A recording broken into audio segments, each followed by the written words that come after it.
कौन नहीं जानना चाहता कि क्या होता है हमारे आखिरी क्षणों में और क्या होता है हमारी मृत्यु के बाद। योगा के गुरु रामचंद्र ने अपनी किताब ट्रुथ एटर्नल में इस प्रक्रिया को भली भांति समझाया है। वो हमें याद दिलाते हैं कि समय ही हमें बनाता है और समय ही हमें मारता है, इसे झुटलाया नहीं जा सकता। रामचंद्र के अनुसार हमारी आत्मा चक्रों के द्वारा नीचे से ऊपर होती हुई जाती है।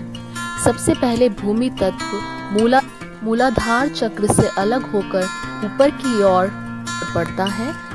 मूलाधार चक्र में भूमि तत्व आत्मा से अलग हो जाता है।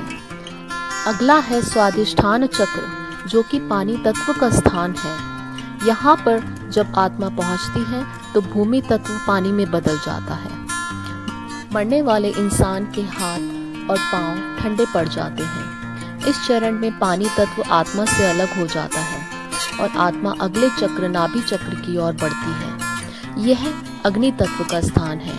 यहाँ पानी तत्व अग्नि तत्व में बदल जाता है। नाभि के ऊपर का हिस्सा गर्म हो जाता है।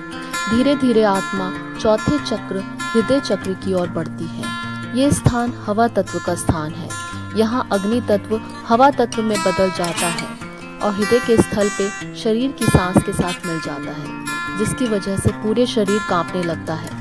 यहाँ हवा तत्व अलग हो जाता है। आत्मा हमारे हृदय से होती हुई पांचवें चक्र विशुद्धि चक्र, जो कि गले में स्थित होता है, वहां पहुंचती है। यहाँ ईथर तत्व होता है। गले से एक आवाज निकलती है जिससे पता चलता है कि ईथर तत्व आत्मा से अलग हो गया है। इस समय हमारा निचला शरीर मर चुका होता है और 5 भूत तत्व भी आत्मा से अलग हो चुके होते हैं। जब शरीर की गले से आवाज निकलती है, उसके बाद क्या होता है? ब्रह्म तत्व, जो कि हर एक आत्मा में होता है, अलग होकर विराट प्रिंसिपल में मिल जाता है। इस क्षण आंखें पीछे की ओर मुड़ जाती हैं। आत्मा या तो आंखों के द्वारा, कान या फिर मुंह से निकल सकती है। अगर आत्मा मोक्ष प्राप्त करती है तो वो इन तीनों से ही ना निकलकर हमारे सर के ऊपर पिछले हिस्से से निकलती है, जहाँ पर ब्रह्मधारी चक्र उपस्थित होता है, जो कि 12वां चक्र है। ये पिछले दिनों में देखा होगा, लोग इसी हिस्से पे चोटी रखते थे। तो मरने के बाद क्या होता है? हमारी फिजिकल बॉडी तो फिर से इस मिट्टी में मिलके एटम्स ऑफ मैटर में बदल जाती है, पर सूक्ष्म शरीर और आत्मा का क्या? जैसे भी वाइब्रेटरी लेवल होगा, हमारे सूक्ष्म शरीर और आत्मा की आगे की यात्रा वैसी ही होती है। हम जिस तरह की जिंदगी धरती पे बिताते हैं, उस तरह का ही वाइब्रेटरी ब्लूप्रिंट तैयार होता है हमारे लिए, और सूक्ष्म शरीर और आत्मा उसी ब्लूप्रिंट की ओर जाती है। हम में से कुछ लोग वापस इस धरती पे लौट आते हैं, क्योंकि हम कुछ लोग और कुछ चीज़ों से बेजोड़ अटैचमेंट रखते हैं। ये हमारे संस्कारों का खेल है। हम इस जन्म से पहले भी कई बार मरे होंगे और मरने के बाद फिर कुछ और बने होंगे। इस तरह ये जन्म और मरण का चक्र चलता रहता है। अन्यथा हमें मोक्ष मिल जाए, जो कि कुछ योगियों को ही मिलता है। मोक्ष की स्थिति में हम उस जगत पहुंच जाते हैं जहां पर फिजिकल शरीर की जरूरत नहीं होती। जैसा जीवन और कर्म होते हैं, उसके अनुसार वैसा ही ब्लूप्रिंट तैयार होता है और उतनी ही संभावनाएं होती हैं। एक मुक्त आत्मा को फिर से धरती पे जन्म लेने और ना लेने की भी आज़ादी होती है। अनेकों महान फिलोसोफर्स, गुरु और साधु संतों ने बताया है कि अपना जीवन कैसा बिताया जाए। एक इंसान का चरित्र 3 गुणों में दर्शाया जा सकता है: सात्विक, राजसिक और तामसिक। सात्विक इंसान होली और पवित्र होगा। राजसिक बेचैन और इच्छाओं से परिपूर्ण होगा, और तामसिक तो दान और मूर्ख होगा। पर हमारी जिंदगी इन तीनों की मिली जुली भी हो सकती है।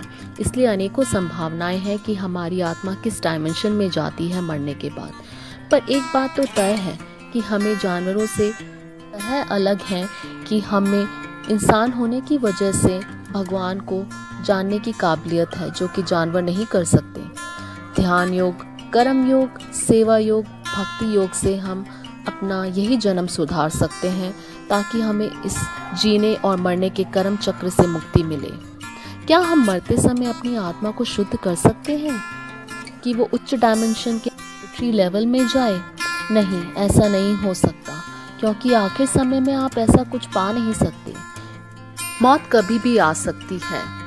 इसलिए नेक्स्ट डायमेंशन के लिए तैयार रहें। उचित होगा कि आप अपना एक पवित्र वाइब्रेटरी ब्लूप्रिंट इसी जन्म में तैयार करें और इस जन्म को व्यर्थ न जाने दें। इन सवालों का उत्तर जरूर जानें कि हम यहाँ क्यों आए हैं, हम कौन हैं। हम मन जो कि विचारों का बंडल है और शरीर जो कि हर पल बदल रहा है, वो तो बिल्कुल भी नहीं है। जब हम ये जान जाएंगे तभी हम अपने मन को अपने नियंत्रण में कर पाएंगे और असलियत में ख़त्म कर पाएंगे। तब सिर्फ हम अपने आप को आत्मा पाएंगे जो कि एक शक्तिशाली, निडर, पवित्र और प्रेम परिपूर्ण है। धन्यवाद। ओम शांति।